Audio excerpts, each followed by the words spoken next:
All right, welcome everybody. So today we're going to be looking at a sermon that was sent out a little bit earlier for you all to read just in preparation for the session of the Emmaus Road.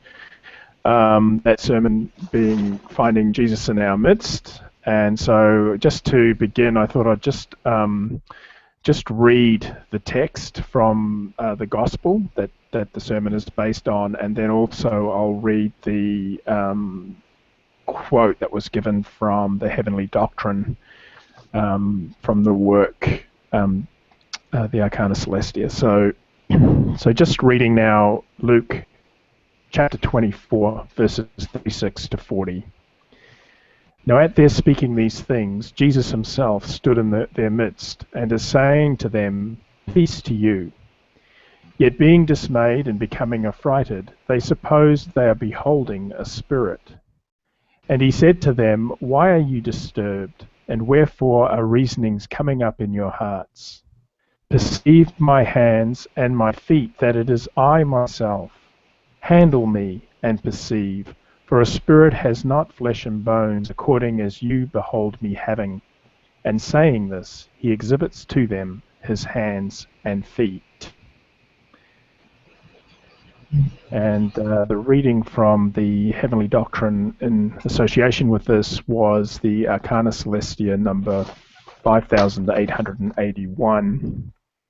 And the focus here is just on the idea of the Lord speaking peace, and the response in the disciples that were listening to him, which was one of fear, due to the fact that they were thinking he was a spirit. So it says this: turmoil is used to mean the rearrangement and reordering of truths within the natural, a reordering about which the following ought to be known. The order in which the factual knowledge and the truths in the human memory are arranged is not known by men, but angels know it, if the Lord so pleases. It is an amazing order. Facts and truths are grouped together in bundles, as also are the actual bundles. And all this in keeping with the interconnection of things of which the person has gained a mental grasp. The way they are grouped together is more amazing than anyone can ever imagine. In the next life, visual presentations of them sometimes appear. For in the light of heaven, which is a spiritual light, things such as these can be displayed for the eye to see in a way utterly impossible in the light of the world. The arrangement of the facts and truths into those bundle-like forms depends entirely on the person's loves.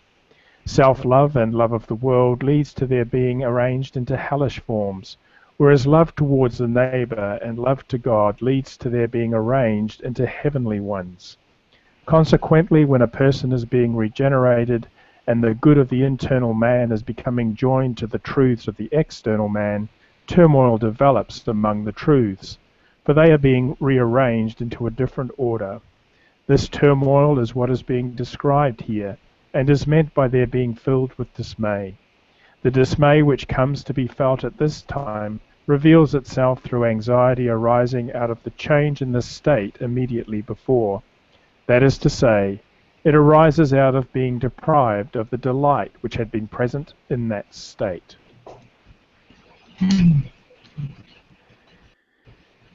Yeah, some very interesting concepts being related there in terms of the inner life and why it is we might experience difficulties in the face of working with the word, and in particular in this case by the term peace to you, which the Lord speaks to those present. That is being spoken into our life constantly by the word. The word speaks peace into our life, but of course in order for that peace to be present as a reality for us, or as something substantial, the mind has to be reordered in order that that peace can be received and felt as a real part of our life. So what I'd like to do initially is just to work across each of you as a round, and just get you to share a few reflections and thoughts that that perhaps you're carrying with regard to the material presented in the sermon. And if you could just do that, just take your time, run through what it is you feel that has spoken to you. And those of you who are not speaking, just attend to what the individual that is speaking is saying, and you'll have an opportunity in a second round just to relate back any thoughts that you might have there. So if we get underway, I might just run through the line I have on my screen here. So I'd start with you, Diana, if that's okay.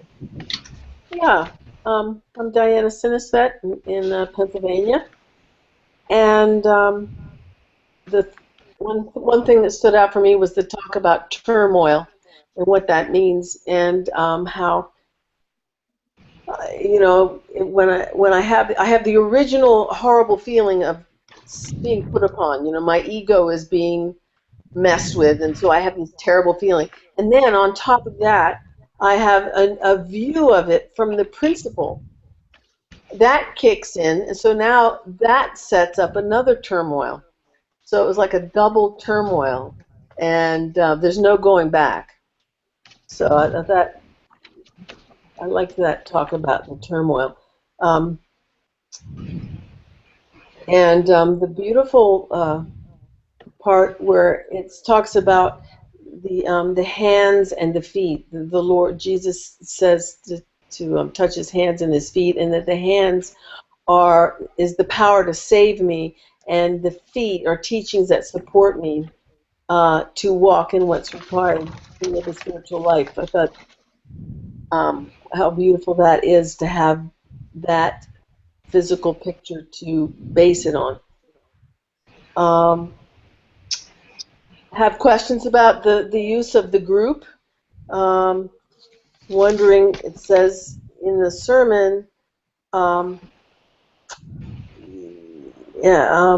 it is only as people share together their experience of the word working in their life that their understanding of it increases. I'd like to hear what people have to say about that. I'm a little bit puzzled, except it did occur to me that the sermon talked about historical faith, and sometimes in my group, something that I think that I don't realize is historical faith, it becomes clear that it is, because I hear somebody else, talking about it, only not from historical faith. So that's one thing I get from my group. Also, questions, or I'd like to hear talking about this ordering things. These truths have to be reordered, and what does that look like? Does it mean that what seems to me to be first turns out to be last, or what seems to me important becomes marginal? It just gets reordered in that way. What seems to be mine I realize is the Lord's. I realize I don't know anything. Is that what it means by reorganizing? So also the last thing I wanted to say was the concept of peace. I always thought, and I think you just talked about it being, there's a line from a song, it says it's the fruit of conquered sin. And in other words, we have to practice this to feel the peace in our lives. But also, peace is the assurance that God is with me in this work. I thought that was another angle on a peaceful feeling. that wasn't so much having to do with self-examination and repentance. So that's what I have to share right now. Thanks, Diana. Just before we move on to the next person, I've just had some questions coming through. Well, a problem with the YouTube feed by the look. So just give us a tick and I'll see if I can just get that running.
All right, sorry about that. I've kind of done everything I think I can.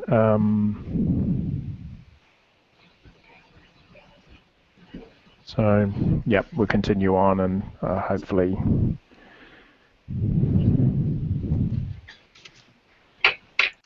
that'll correct itself. All right, let's just continue on. Yeah, so again, thanks, Diana. And so just turn to you, Stan, if you've got something you'd like to bring. Relating our session to the Emmaus Road. On the Emmaus Road, to me, means living the life like striving to live and walk with the Lord. When we're in logo practice or in this session, and we have technical problems and we get anxious, it's like we are perturbed by the spirit of anxiety about, how are we getting the technical bits right? If I'm worried about my guilt or fear or shame, it's a bit the same in my walk on the Emmaus Road. I'm perturbed instead of looking to the invitation to engage or be peaceful, to embrace the peace that is being given to us.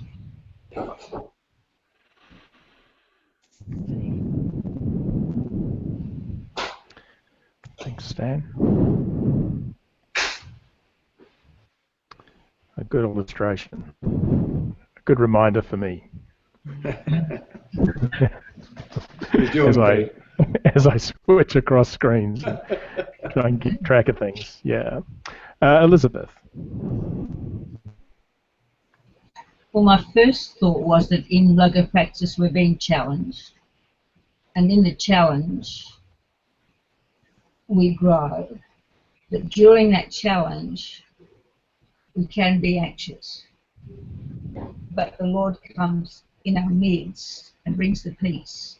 So we sort of grow through that anxiety and the sharing with others that challenges us into Jesus' peace. So the peace involves this challenge, which is the anxiety bit.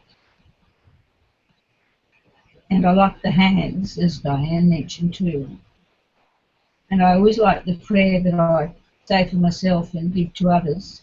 The Lord holds us in his loving, healing, supportive hands at all times, which is really helpful, particularly if you're going through a very difficult time. And we go sort of in and out of delight, or the feeling of delight, as we're challenged, and then we're back to the delight, as we sort of integrate the truths into our lives and live the truth. The delight that we feel sort of comes and goes, but it gets better all the time if we're growing. And I think this happens on earth, and then it seems to me that we probably keep on growing once we get to heaven, hopefully. That we still grow towards the Lord in a different sort of way. Yes, so Jesus in our midst bringing peace is really lovely. But we shouldn't worry too much about being challenged, because that's really good. And the sharing in the group, I think, helps us to grow as we listen to each other and challenge ourselves. And I really enjoy this sort of thing, sharing with others. Really makes you think and feel with the things that come out. So thanks, David. Thanks, Elizabeth. Al.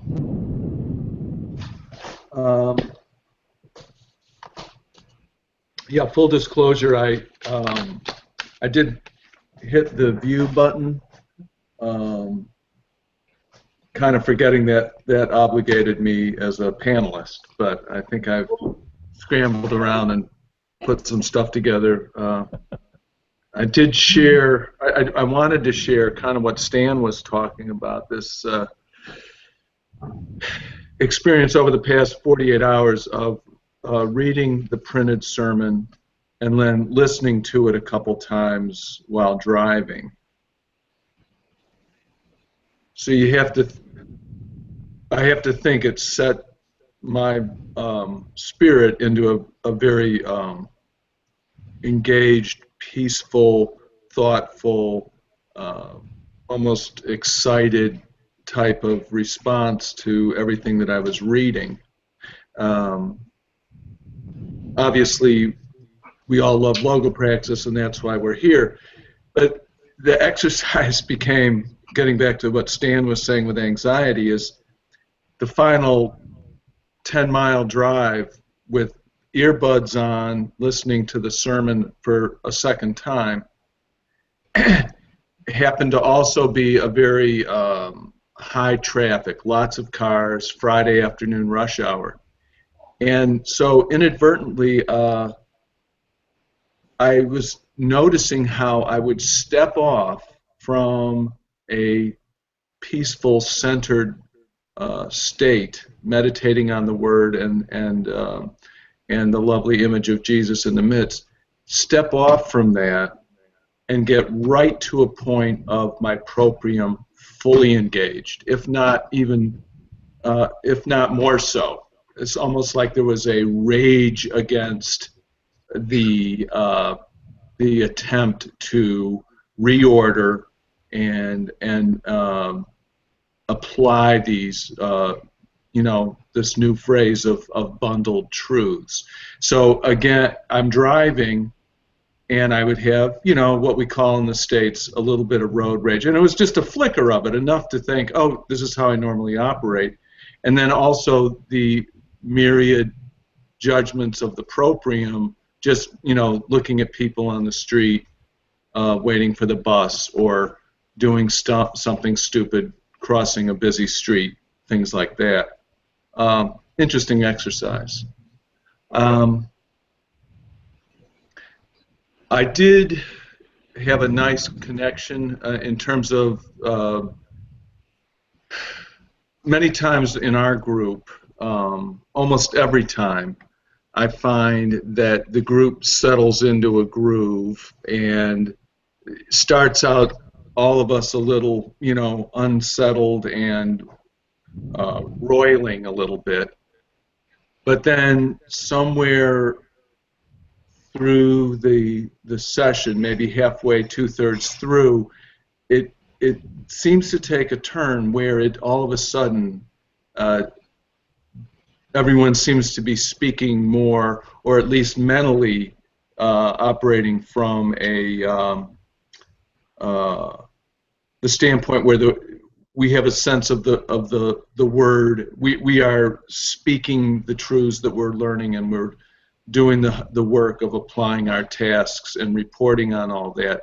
And I always leave a class, a session, I don't want to say elated, but I think I am experiencing the peace that David is articulating in the sermon. That there is a engagement and a reordering in that time period of the session. I also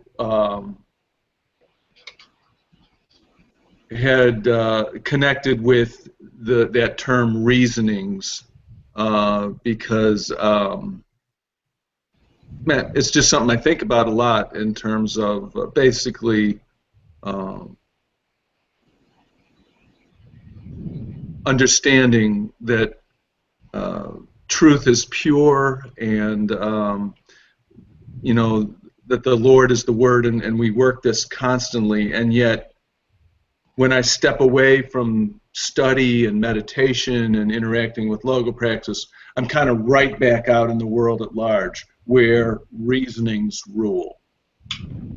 And I'm assuming that when as how it's presented in the sermon, reasonings, we are talking about human reasonings of turning away from the truths that the Lord is giving us and trying to make it our own, and maybe trying to improve upon it, or coming up with concepts and rationalizations that are not from a divine source.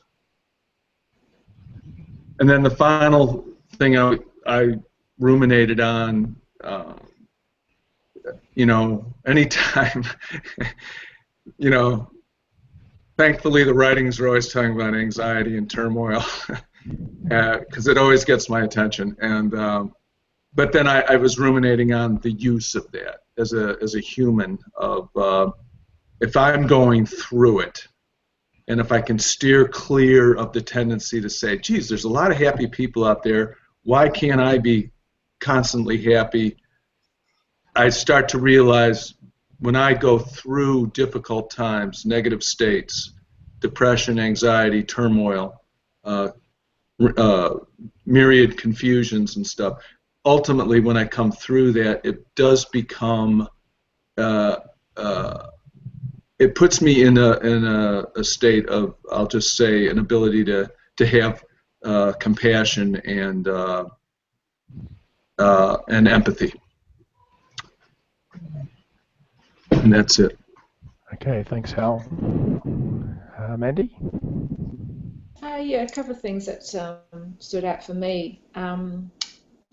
If, like, having a willingness to live the spiritual life, or having a willingness to look at our inner life of thoughts and feelings, we are literally on that Emmaus road.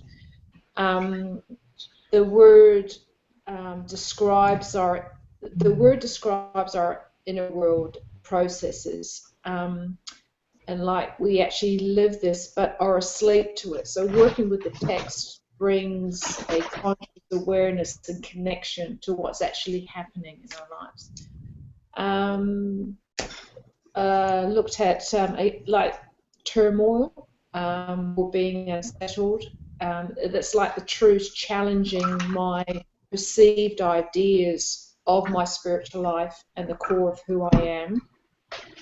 And there's a reassurance, the peace, the reassurance that this is part of a process, and that knowledge is important, but the practice is essential. So that's a few things that I kind of came up with. Okay, thanks, Mandy. Yeah, so some good material there that people have shared. So, just anyone have any reflections that they'd like to offer in terms of what they've heard others speaking about? I like the way Hal mentioned compassion and empathy, because I think as a group, and as you work together with a group, you really do care about the others, and that in that caring for others, we're doing what the Lord would want us to do. There's obviously challenges, because everybody's different, and I think some are more mental and some are more heart, but everybody's got both. Yeah, so that's what I wanted to comment on Hal's comment. I Thanks. think, the difference Lego practice makes in my life, it's like when Hal was talking about road rage, it's like when opium is exposed, quite before doing the Lego praxis, the opium would like you'd be ruled. Well, we are ruled by opium, but it's like it has more control. But when you work with truths, it kind of like in the mid, as you're going through something, it kind of stops you mid-stream to see what's actually happening. And so instead of running the full course of, like I talk about road rage, instead of running the full course of being engaged with that, you see that it's actually happening, and you can recognize it and think, oh yeah, I can see what's going on here. So that's the difference of having a practice within my life. So yeah, okay. That makes sense. Thanks, Mandy. Yeah, I guess. Oh, go ahead, Elizabeth.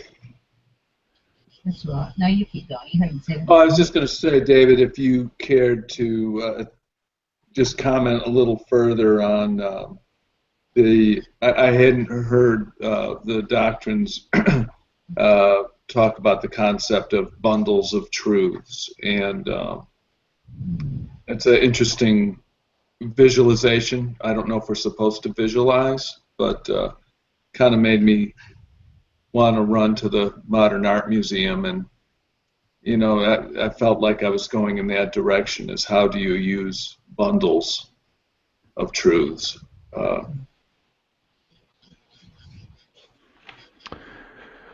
Okay, yeah. So I think the illustration is also in the Heavenly Doctrine, where the illustration from the actual the organic structures of the brain, they're viewed as, in terms of clusters or bundles. That's my understanding, and so I feel that that's probably what's being drawn on here, that is a correspondence to how actual things are arranged on a spiritual level as well. Of course, being, as soon as we enter the spiritual level, we're entering into the grand man. So that's an interesting concept, even at a physiological level. If we were to look more closely at how neural pathways and things are established, while every connection that's within a particular locality, if you like, within the brain would be considered a bundle. So just as on a physiological level we can examine and scientists can see that these neural pathways are being formed or adjusted according to habitual behaviors or changes in behavior, changes in ways of thinking, etc. So too on a spiritual level, the correspondence is similar. That the way truths are organized, the interconnection between them, how they're viewed together. So every new insight, we often talk in logopraxis about the idea, and I've mentioned it before in the Emmaus Road, of a kaleidoscope. As soon as a new idea really penetrates into our life, everything around it has to be reorganized to accommodate it, because a shift has occurred that means we have to view other truths in relation to that new sort of truth that's entering in, if you will, and viewing things in regard to that relationship means that a new formation occurs, or a new bundle is created through that act. So that's what I would say with regard to that.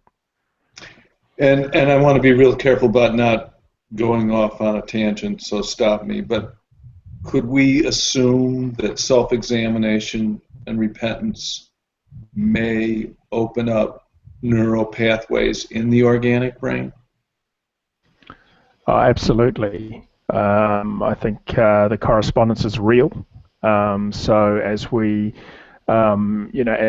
work inwardly with the area of our affections and thoughts, then that will have impact physically in the physiological space. Because at this level of life, we have our senses is that our the body is more real than the spirit. That's because we're we're often caught in the body. But in actual fact, the body is really produced by the mind, and that inflow is from what is internal to what is external, and it's always that way. There's nothing of the body that enters into the spirit. It is always the spirit as the organizing principle or the cause that is reconfiguring and restructuring things at the level of the body, just in terms of our basic natural physiological processes, but also as we engage in self-examination and repentance and the spiritual work that's involved there, that would lead to actual changes in reflected in the physiological level, where neurotransmitters quantities, or if you could measure them, which you can't, or at least this my understanding is that they can't be measured at this point in time. But the idea is that those things have a spiritual origin, that they are caused by what is spiritual. And when we look at the things in the body, all we're looking at are effects. Gotcha. Thank you.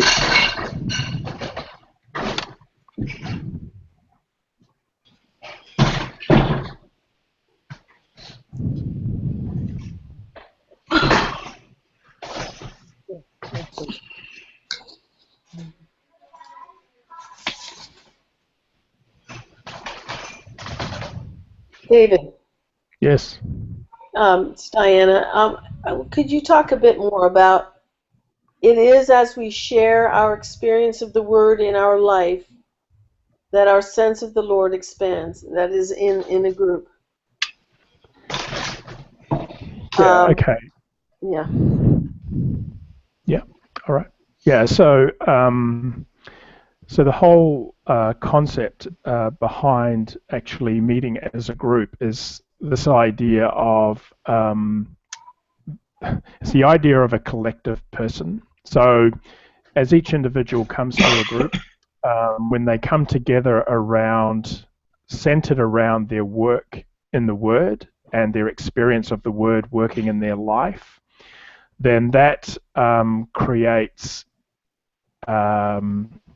in that time that those people are together, there is a for one of a well, I'll use the term, a new man in wide sense, is created through the actual interactions that take place that are centered on the Word. So the Word brings conjunction with heaven, and when we share it together, we are expanding our sense of the Word, particularly in terms of the processes that people undergo, and that then reflects back on our own sense of our experience of those processes. So it is only through the sharing of the Word together that the expansion of things, or the expansion of truths can be seen in the light of experience, as opposed to, just reading a doctrinal dissertation online, if you like. We can take in information and that at that level, and that's an important aspect. But it's actually in the interaction and the sharing of that with each other that love of the neighbor comes into effect, because we are actually, through sharing what the Word is doing in our life with others, with a view to supporting them in their work. That is loving the neighbor in a group sense. Loving the Lord, if you like, in that context, is when we choose of our own free will to actually engage with the Word and to enact those disciplines of self-examination and repentance with regard to our own life. So that's between us and the Lord, or the Lord being the Word, of course. But when we bring that to the group, that can be infilled even further through the very act of sharing. As we share even, so new thoughts are birthed within us, new ways of seeing appear before us. So things open up in the act of sharing, whereas if we were closed off in a cell in a monastery or something like that, we it's a different experience, and it won't have the same quality as us having to interact with others in this work.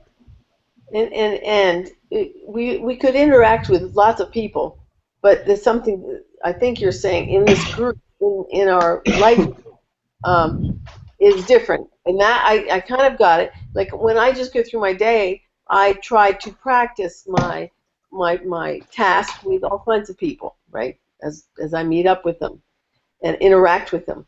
But when you said that in my group, when I'm sharing with this purposeful, this kind of purpose in mind, it's like making a new person. I like that.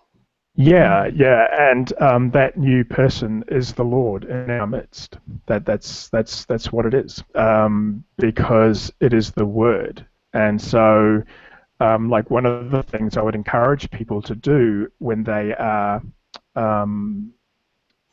when they come together as a group is to try and hear each other as the Lord's speaking in the midst. That way, we're not so easily dismissive of what someone is saying because of our preconceptions about who that person is, and the idea that we carry about them through having known them for however long we've known them. That all that sort of thing starts to drop away if we can begin to actually hear what they are saying as being from the Lord, because in a sense it really is. It's their experience of the Word, the Lord, in their life that they're sharing. So in a group situation like that, we have an opportunity, because of coming together, of having our awareness raised for that time we are together in a way that you just won't get out in external life in the world. So a different quality of the Lord's Spirit is present when there is conscious attention being brought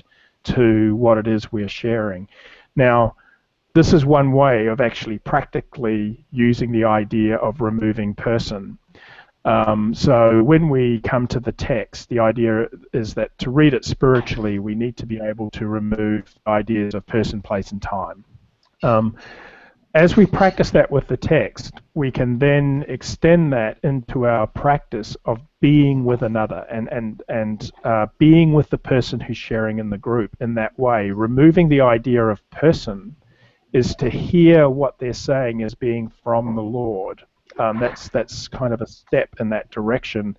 And as we do that, so our consciousness, if you like, is expanded because we are not consolidating it down to the idea of it's only from this individual and I can take it or leave it. Whereas if we are thinking, hang on, what's coming, what is the Lord saying here?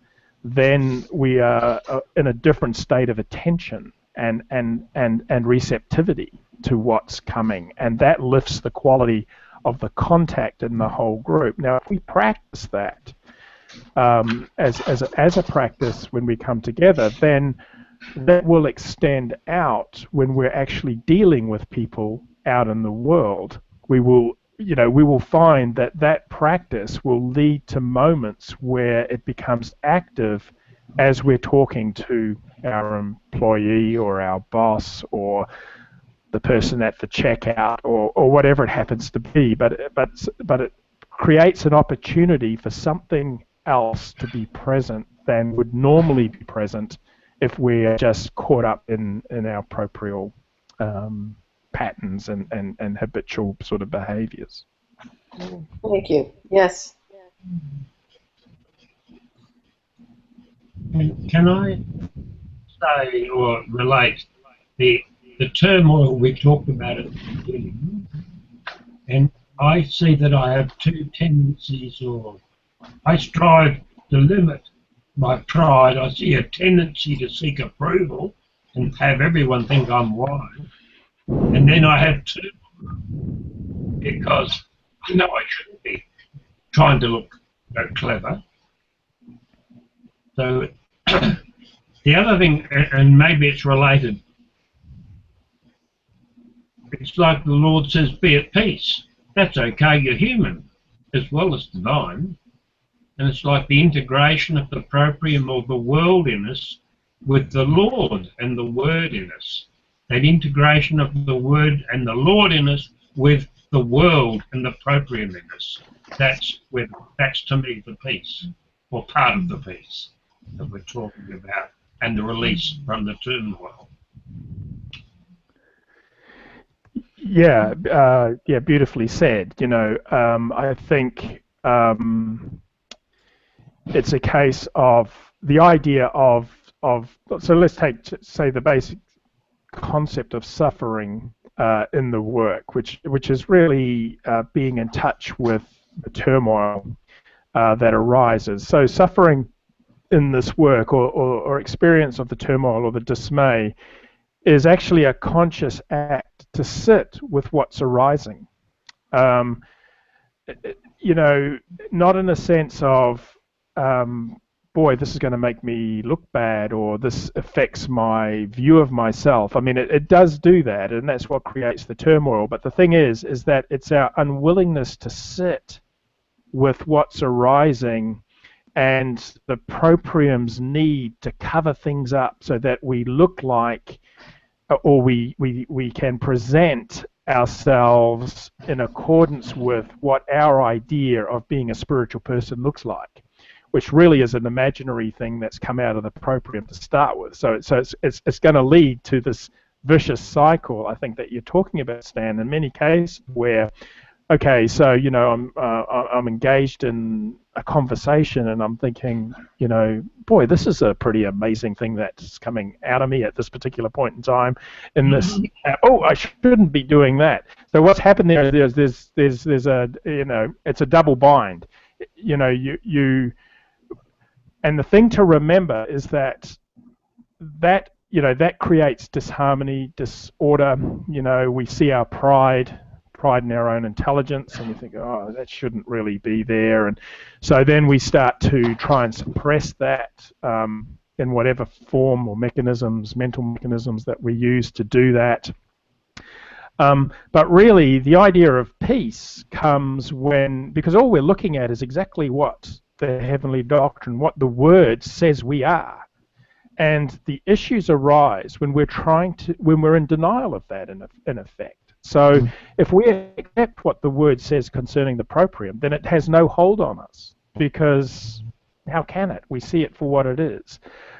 But, you know, we're not there yet. We're in a process whereby we become identified, recognize something, separate from it. You know, so we go through this process of what we term the spiritual life, which is really a process whereby our attachment and need to maintain a false front begins to break down, and it's only as we are able to go through that process of turmoil and suffering that we can actually be set free. So the idea is that we need to recognize that what truths teach concerning the proprium and concerning the Lord are in fact true, and that's the only way that we can actually come into the freedom and peace that the Lord offers. Because while we're in what is opposed to that, while we're in what is opposed to truths, we can't be in peace. You know, it's just impossible. So we have to be able to actually sit with what arises, and that is you know, that is a form of suffering, but it's suffering in terms of not useless suffering. It's a conscious act to be willing to sit with what truths actually reveal concerning ourselves. Just give an interesting little correspondence, if you like. I did a little bit of therapeutic massage training, and we talked about the difference between healing hurt and simply aggravating hurt. You can make things worse when you are trying to heal with massage, if you do the wrong thing.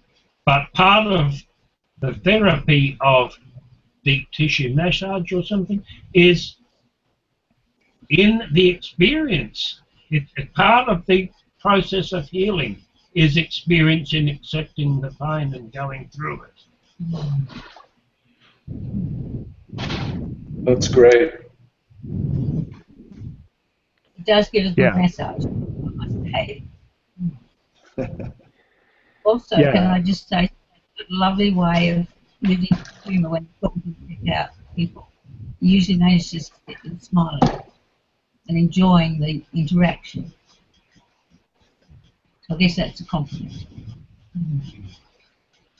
Not sure what that It does, because you're putting into practice your gifts. Does that make sense? I massage their ego. I did.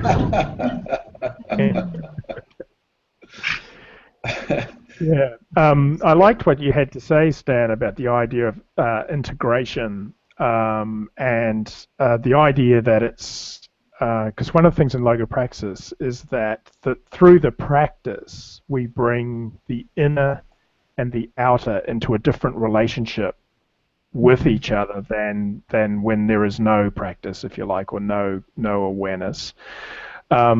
So normally we're just ruled as in response to external events and what have you, contacts and things. So what happens is that, you know, we just live in this sort of world of just responding without even thinking about things. But once you begin a practice, then rather than being ruled by external events, what begins to happen is that a shift begins to take place whereby the external world, if you like, starts to become the means by which internal things can be recognized. And so the external then begins to serve the internal to strengthen it and make it something more real for us. And I think this is this is reflected in the sermon, in the text of the sermon, where, you know, they are encouraged to handle the Lord, you know, like when things are actually engaged with from a conscious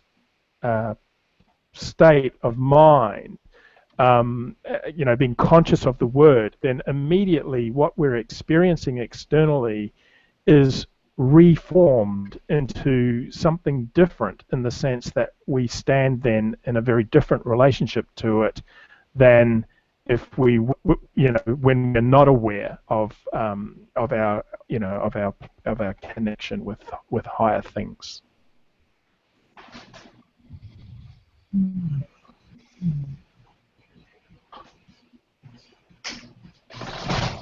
Yes, in that sharing, we're also hoping that the Lord will be present in that sharing. Sort of a hope there, looking ahead. What might happen? That fit in with the conversation. Yes. Yeah. And that immediately brings a change. A change in quality in terms of the contact, and also as to what's possible. We are listening. We enter into a state where we are more attentive to what's spiritually required here, as opposed to just being driven by my proprial need in the situation. Swedenborg refers to use, and I wonder whether applying spiritual principles in life is like healing the hands and feet. Yeah, interesting. That's certainly an interesting idea. Do you want to expand on it a bit, Stan? And integrate that a bit more. I'll leave it to the viewers to do their own thinking. If it's Actually, that didn't really come through at this end. Could you rephrase that or articulate it again? When we live, we try to put the principles of the Lord, our experience of the Lord and Word, into practice, putting it to use in our life. And in the difficulties, we have our turmoil, our pain, our shame, our pride, all of those things. And I've lost my point. Well, I've lost them.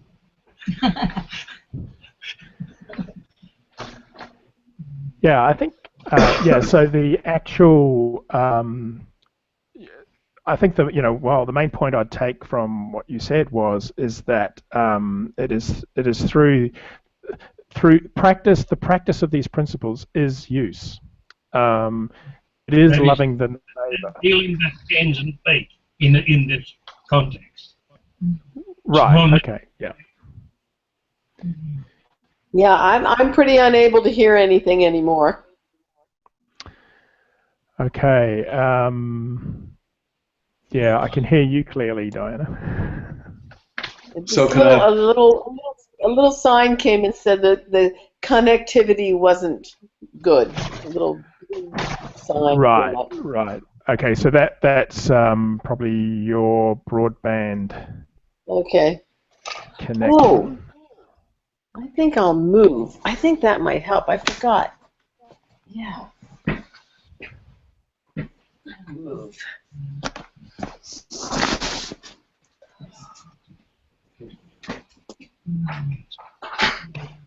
I'm not sure.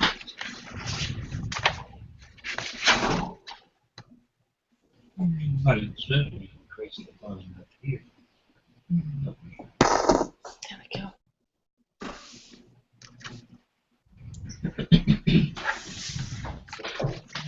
This should be better. Okay. All right. So, yeah, how's that? This is going to be better. I know it will be. All right. Great. Yeah, so there are technical issues generally in this sort of setting. It has to do with broadband capacity for us all. So it will be different for each of us, but hopefully enough for something to be communicated that's useful. Of course, there is always the recording afterwards that can be listened to as well. So.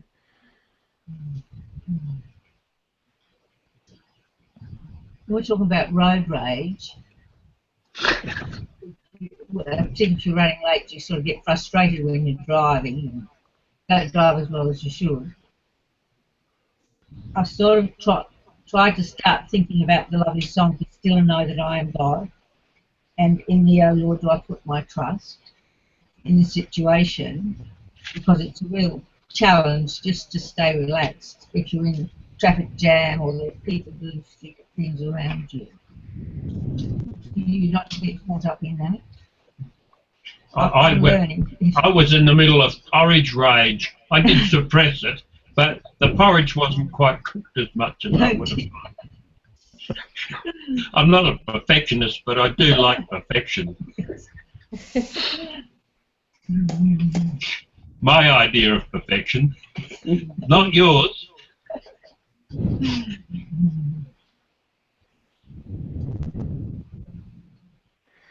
Yeah, I think the idea of coming back to something that can moderate our state is helpful. So that can act as something that grounds different spiritual associations. The other aspect to it is that just also being aware of what's actually arising. So if we, move to shift our state, perhaps just, making a mental note, if we can, of the content of that state before we make the shift, because that can be helpful in terms of definitely as a contrast, but also as showing us something that that has arisen. And so in logopraxis work, when we're confronted with life, external life, nothing arises that the Lord has not allowed to arise. So again, it's about viewing things from the perspective of practice. What's being offered here for me? That's the question. What is it that I am to see in this?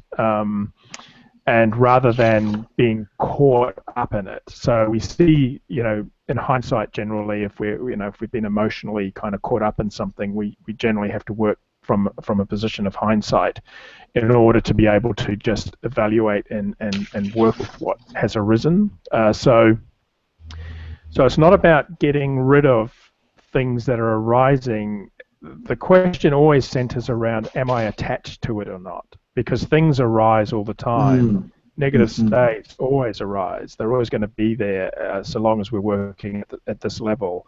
The issue is not that they arise, but that we have this propensity to actually identify and call them ourselves, rather than seeing that these things flow in. So the opportunity to experience, negative emotions and things like that is an opportunity to view them more objectively as something that has just flowed in.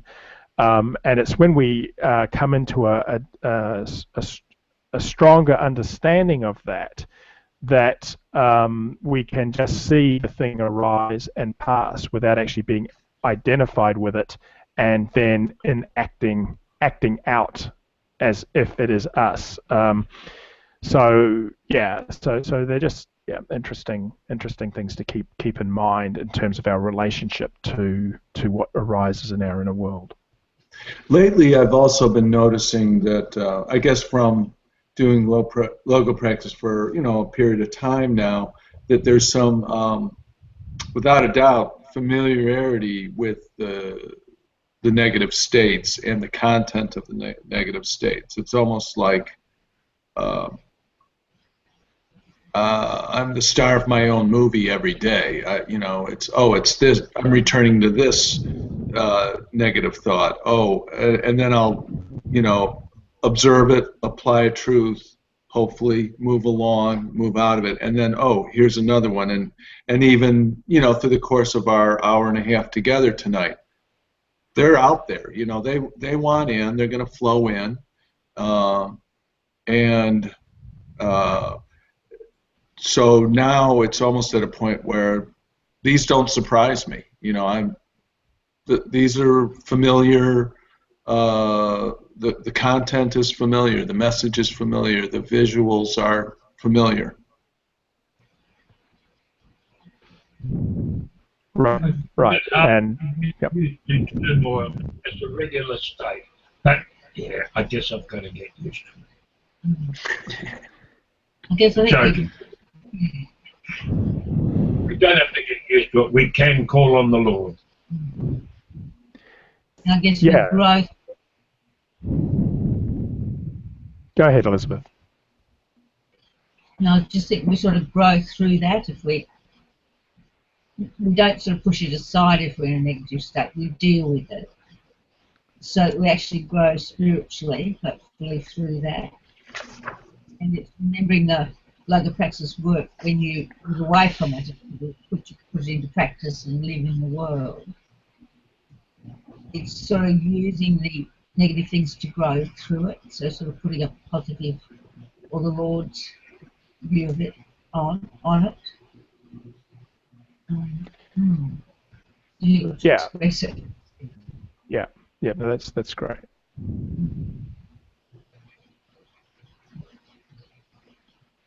And I mean, I guess we're made in the image of the Lord, so in some ways you've got to think well of yourself, but not for that to be a negative pride or something. God wants us to be perfect. We're sort of working, hopefully, towards that. But to appreciate the negative things are challenges. Grow through it. Yeah, that's an interesting point. I mean, I kind of view it in the sense that so what is in the image of the Lord? What's in the image of the Lord is the new man that the Lord is creating within us. So that is the idea that I like so the way that I kind of frame that is that we are being made in the image of the Lord. We are in a process of being made in the image of the Lord, but from the Lord's perspective, he already sees that. He sees that in all its fullness. From our perspective, we have to endure the process of getting to where the Lord wants us to be in that respect. Being aware of our potential. Right.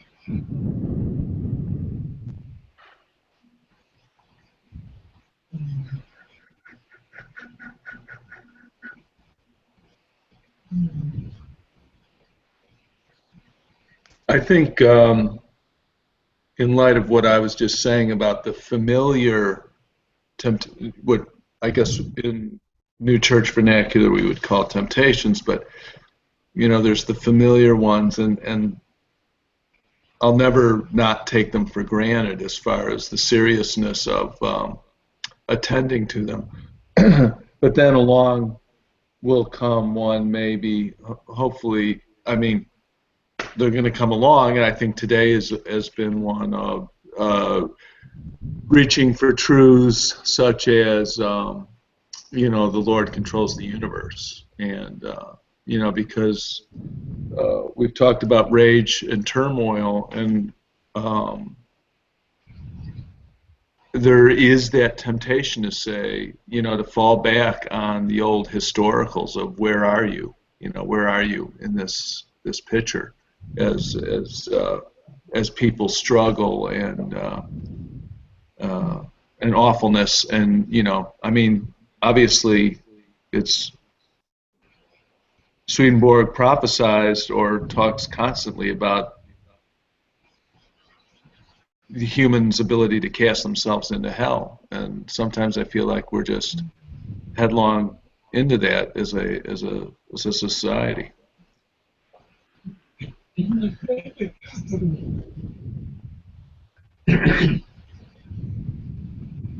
I liked your talking about being made in the image of God, okay? Because life is actually a journey. It's a hopefully moving on in a positive way. And being made, it's active. It's life shouldn't be it's nice if not passive in a negative way. It should be positive, but the challenges come and help us as we deal with it. It helps us become more positive on our life journey, sort of thing. So we're on a spiritual journey and a physical journey. Right. Right. Yeah. Useful. Yeah, so and I see I know the difficulties there are in sort of dealing with things as they arise for us. I'm fully appreciative of that. I think though as work as inner work becomes more a part of our sense of being here, then this kind of work becomes a very positive thing. Yes, we're looking at negative states that arise and the horror of all that. But that's not a negative thing. It's actually a positive thing because when it's set in the context of what life is about in terms of when we're looking to eternal ends, then yeah, it's what it is. We don't turn up to a job which has difficulties in it and challenges and aspects that we don't like and think, well, I'm just not going to do it because, hey, I don't want to get paid this week, or whatever. It's not worth the payment this week. No, we just get into it. We just deal with what life offers, and so the spiritual life is no different. Spiritual life, the reason we call it work is because it is work. And it's about our, what Logopraxis does is gives us a different way of framing what we would normally be in denial about. And that enables a very positive thing to begin to occur, which is we come to see the word, the power of the word in our life working. We're able to share that with others, that boosts them, that encourages them, it edifies them to deal with whatever it is they have to deal with. So that's a very positive work. Hal, what you're talking about, when we look at the world and we look at the appearance, the surface appearance of things, it just looks like it's just all going to hell, literally, right? So, but that too is in a process, and as shocking and as difficult it might be to cope with what we see on a much greater scale of human infirmity, depravity, whatever way you want to frame it. These things, reflect what goes on a more micro scale within us all. Oh, absolutely, yeah. Yeah, and so what we just see is an image of what the proprium is capable of. We get it in a very vivid and confronting sort of way when we look on events on a larger scale. But as we know, a lot of good happens as well, which we're just not made aware of because the proprial state is such that it doesn't sell airtime. So but at least we can come back to our own life and say, okay, yeah, look, there are these negative aspects that are associated with the proprium or egotistical behaviors and all of that sort of stuff. But there is this other aspect as well because we see the Lord's mercy and grace and compassion operating every single day in our own life. Yeah. And it's no different on the wider scale either. Right, right. Yeah. Thank you.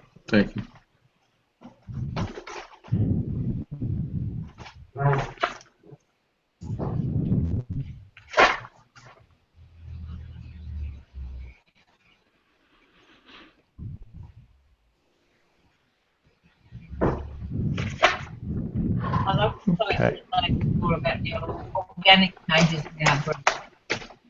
That actual physical changes as Can you just repeat that, Elizabeth? I was thinking back to when we were saying there are organic changes in the brain that we are actually a physical body at the moment. So spiritual growth will sort of happen through physical changes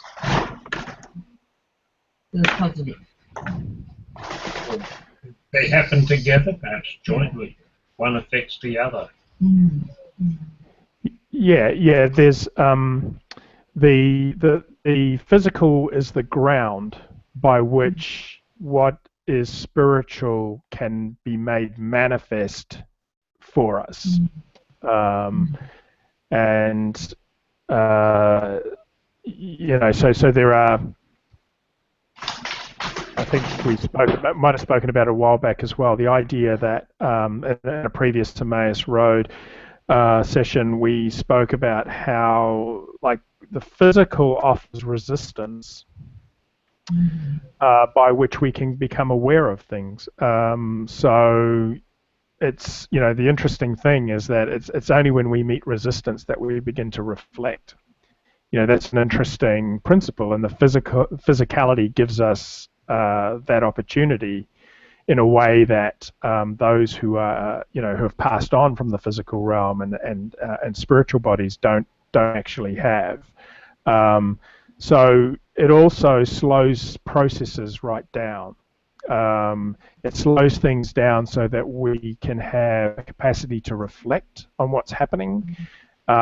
We go through things over and over again when we're slow to learn. So again, the physicality that we're in terms of the body provides an opportunity to have to repeat a few times if we don't get it first time round, so that then we can actually start to bring spiritual aspects to bear upon that. So, and spiritual being mental. True that we understand and begin to see things more from what the word says is real rather than what the appearances of the senses might present as being real. David, I have an urgent request for you. You're there, David? Yes. You are there. You said slow down. Now, from my earliest moments, I have raced at full speed. How does one slow down? How do I slow down? Please tell me the secret of happiness, which for me is slowing down. Well, Stan, imagine how quick it would be if you weren't in a body. So. I'll think about it. Do you drink a lot of coffee, Stan? He does. He drinks a lot of coffee, right? Yeah, that's the problem. Is that the solution or the problem? Cool.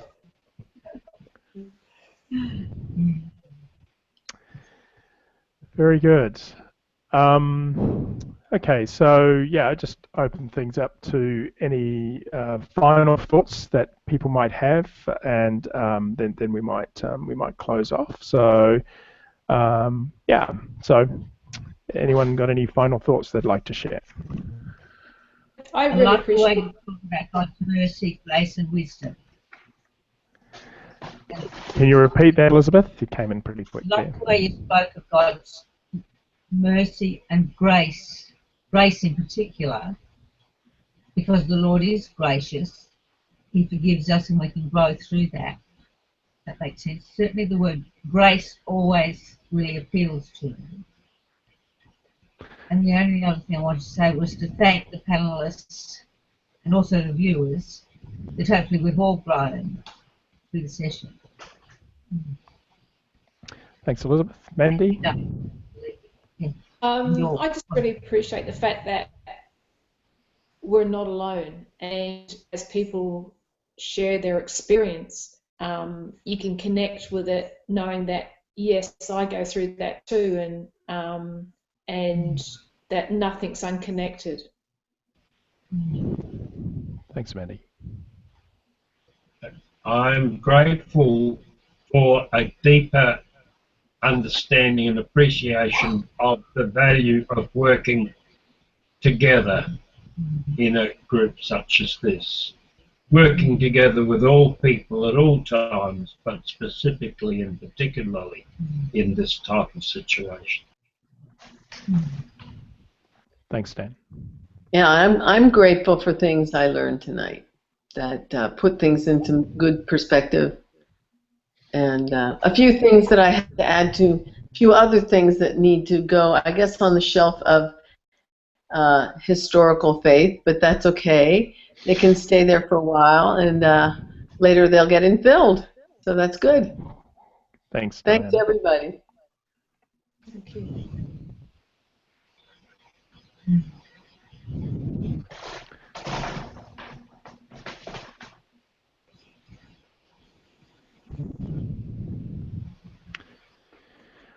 All right, so yeah, thanks everyone. Thanks for taking the time to be part of the panel.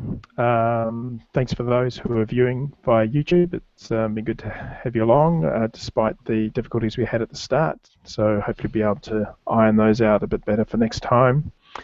Yeah, look forward to catching up with you all again soon. So enjoy your work, and let's go forward and have the Lord make a difference in our lives. Okay, thanks everybody. Thank you, David. Thanks, everybody. Thank you, God bless. everyone. Okay.